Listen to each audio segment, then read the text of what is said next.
Welcome back to the channel. If you're new, my name is James Salvatore, and today I'm going to be comparing the 2020 BMW 5 Series against the 2020 Mercedes E-Class. However, before we get into the video, be sure to like the video and subscribe to the channel and turn on the bell notifications to be alerted when I post new videos for you. With that said, let's get into the video.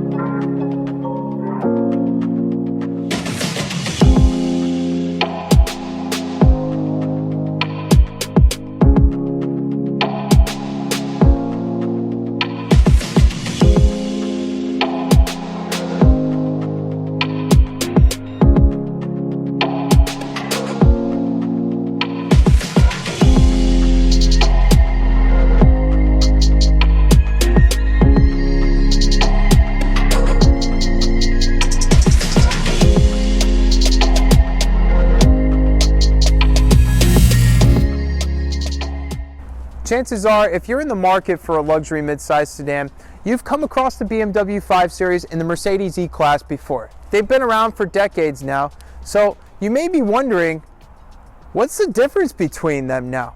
What makes one better than the other, or what purposes are they meant to serve? And today, I'm going to be telling you things about each vehicle and remaining neutral. This way you can make that decision for yourself. Now, at first glance, these cars may look very similar. However, they really aren't. They have very different personalities. Today, I'm going to be comparing your so-called business class cars. These cars are very different once you enter the high performance variants, as you have an M5 version that's high performance with the BMW, and then you have an E63 and E53 AMG version of this car. However, I chose these two cars to match up simply because on paper they're almost dead even. With an MSRP of $64,000 on the BMW side and an MSRP of $65,000 on the Mercedes side of things, these cars are as close as can be when it comes to matching them up. So let's talk about what you get for $65,000 performance-wise. On the BMW side of things, you get a twin turbocharged 3-liter inline 6-cylinder putting out 335 horsepower and 332 pound-feet of torque out of an 8-speed automatic torque converter transmission. On the Mercedes side of things, you get a 2-liter inline 4-cylinder putting out 255 horsepower and 275 foot-pounds of torque, mated to a torque converter 9-speed automatic. Now, already based off of hearing that, you could definitely tell BMW is going for the more sport performance oriented side of things, as they normally do.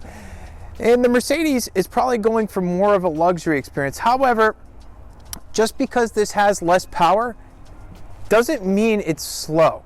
This car by no means feels like a slouch. It gets out of its own way just fine. You know, sometimes when you hear 4-cylinder in a car this size, you just have to drive it to believe it. Next, let's talk suspension, because in a luxury car, suspension is very important. On the BMW side of things, you have a traditional non-adaptive fixed suspension that rides a little bit more on the firm side.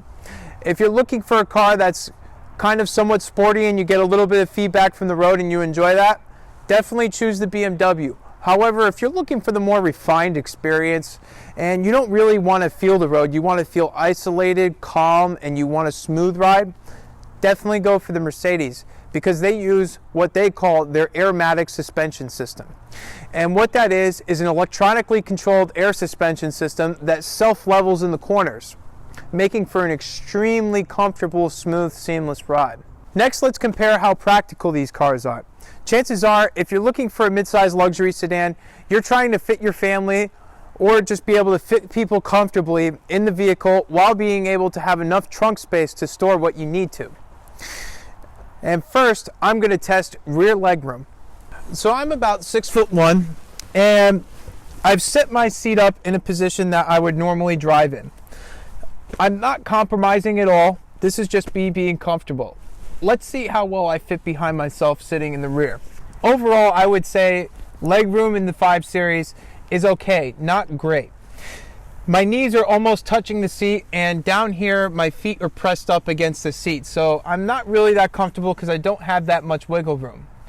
Also, in the 5 Series, I don't have that much headroom. See, I'm 6'1", and I would say I about have a ½ inch of clearance between my head and the ceiling, making it feel a little bit more cramped and, claustrophobic. So if you're looking to cart around, full-size adults in the back seat, keep that in mind.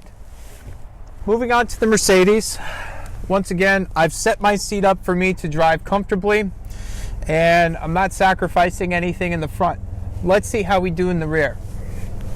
If you're going to be carting around your whole family, or at least you want to be able to cart around full-size adults, I would definitely recommend getting the E-Class over the 5 Series. Because already, right away, sitting behind myself, who's 6'1" back here, and I'm 6'1" back here, I have so much more leg room. I have more knee room, more room by my feet, as well as more headroom. I want to say I have at least about 2 inches of clearance left before my head hits the ceiling. And that's a big thing. I would say easily you could probably fit 4 adults comfortably back here, maybe a 5th if you wanted to, because the hump is a little bit, smaller in this car. However, definitely legroom in the Mercedes beats the BMW. When it comes to cargo space, I say the E-Class takes the win on this one. Even though they're both very neck and neck in terms of cubic feet, I look at it more from a perspective of usable storage. You see, the sidewalls of the E-Class's trunk are normal. There's no intrusions or weird shapes in it, so you could, fit kind of wider items into the trunk. And they did a good job in making sure that there's a, good size opening to fit things in, because some trunks will have a large amount of space, but then have a narrow opening so you can't really fit anything in them, making it useless. As in the 5 Series, you'll notice that the trunk walls kind of intrude into the usable space that you have with these awkward, weird shapes. I don't know why they did that, but it makes it harder to fit things in there sideways, say for instance like golf bags and whatnot, whereas the E-Class, it's nice and wide all the way through the whole space, making it a little bit more usable. However, I will point out BMW at least did a very good job in making sure that the opening to get into the trunk on this car was large enough. When it comes to interiors, BMW and Mercedes take a very different approach. Now, looks are subject to your own personal taste. However, I want to tell you a few things about the functionality of both interiors that may help you make up your mind on which you like better. Now, the first thing that I like in the Mercedes is that you never have to take your hand off the wheel to control all systems of the vehicle. So if you look at this little left pad right here, you can control everything you need to on the driver's information screen. And if you look at this little pad right here, you can control everything you want to when it comes to the infotainment side of things. And that's definitely a nice feature, not having to take your hands off the wheel to control anything.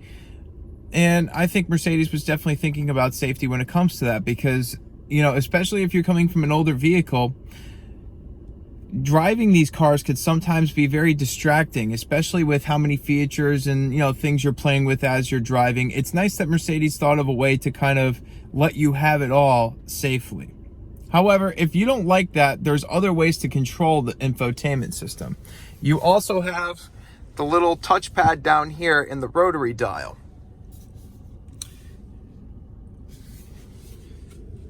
Now, one of the things I don't particularly like about the Mercedes that the BMW has incorporated is touchscreen into the infotainment system. So on this, you might think it's touchscreen, but it's not.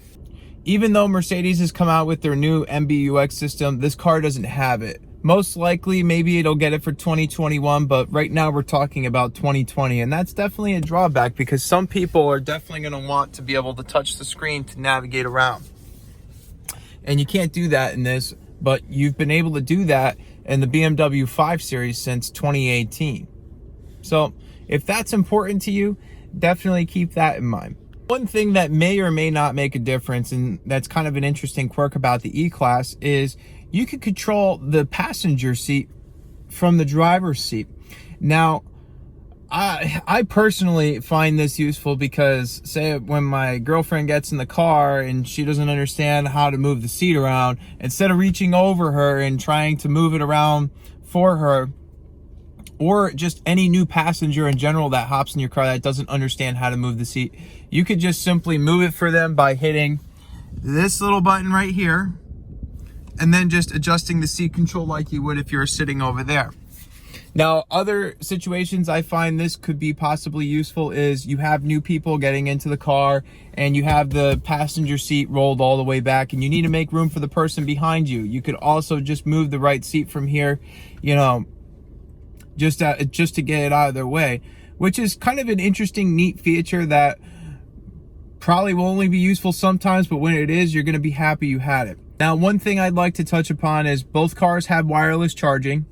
And both cars have the ability to connect to Apple CarPlay and Android Auto, so you're not really missing out much there on either side in terms of technical functionality features. So I think that just about sums up my thoughts on the Mercedes side of things. Let's move over to the BMW. Getting into the BMW, the first thing that I really like that stands out to me is the visibility in here. It feels nice and bright in here, and I could see out the rear window so much better than I can in the E-Class. So if you're not somebody who likes to rely on all these cameras and stuff, definitely nice. Especially, you know, like looking out the sides here, you feel like you could see more and you're more confident of knowing what your surroundings are. Now, where these cars differ a lot is technology. Now, the E-Class has two configurable 12.3-inch screens, where this has a semi-configurable semi-digital gauge cluster. And the infotainment system's good, but you can't control it from the steering wheel. So take a look at the driver's information center. This is really all you could do to customize it. When you go between your driving modes, you'll see that you have a little bit of a different look. But besides that, there isn't really anything really much different that you could do here. I mean, it's not like the E-Class where you can really configure things. It just looks nice overall. When it comes to the infotainment system, I like that BMW made it a touchscreen. Mercedes for 2020 definitely should have focused on bringing MBUX to the E-Class. There's really no reason for them not to have brought it to the E-Class. Because in the BMW, you have a touchscreen nav that's nice and responsive and fluid. And you can control everything down here. Similar to the E-Class, you can get the rotary knob or the touchpad. However, I like the way BMW's laid this out because you have all the things that you need to control in the infotainment down here, all your different menus, where on the E-Class you have to kind of go back up here to change between them. Just a thought, I like that better. I think it's ergonomically laid out nicer. However, with the E-Class, you could control the infotainment system from the steering wheel, and you can't do that in the BMW, and I think that's definitely a huge drawback. And I say this because it's just a nice feature to have. I mean, like, you know, you're driving down the road, just think, you never have to take your hands off the wheel. That's huge. I mean, in this car, you know, you still have to reach for anything that you have to do. And I just think that they should think of a better way. When it comes to the actual infotainment systems, I do feel like BMW's maps are a little bit nicer. However, if you're going to use Apple CarPlay, none of this really matters to you. What really matters to you is screen size and clarity, and that's where the E-Class definitely takes it. However, if you really like using a touchscreen, well, the BMW has it, and the E-Class doesn't for this year. Maybe the 2021 model will. When it comes to stereos, both of these cars have the upgraded stereo systems, and I'll say that they both sound amazing.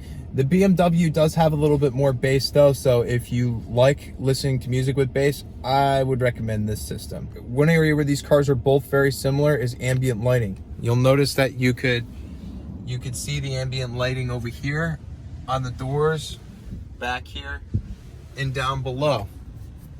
And I think that's a really nice touch. BMW does it almost, or if not just as well as Mercedes, just a little bit differently.